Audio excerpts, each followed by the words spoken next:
美食台的朋友们，大家好，我是郑雅盛。秋天是吃栗子的季节，从古到今，衍生了非常多的吃法。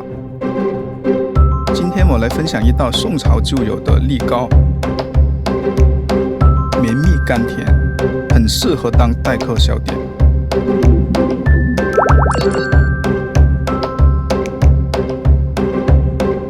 首先把剥好壳的栗子放入锅中，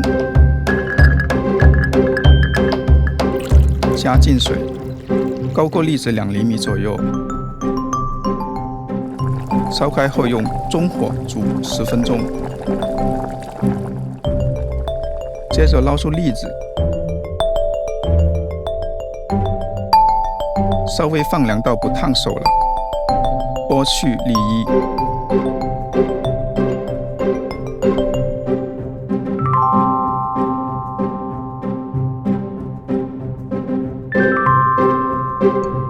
再放入碗中捣成泥，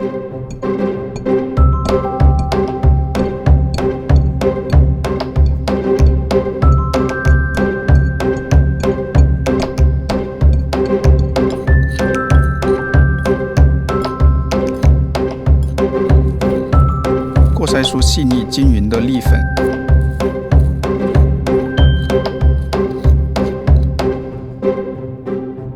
分次加入蜂蜜，搅拌均匀。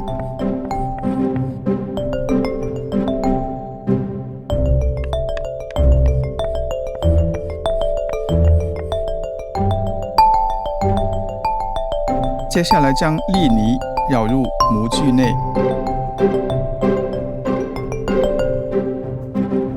反复压实，刮平底部。最后我们上下左右轻轻颠拍几下模具，反扣下来，敲打脱模，就可以享用了。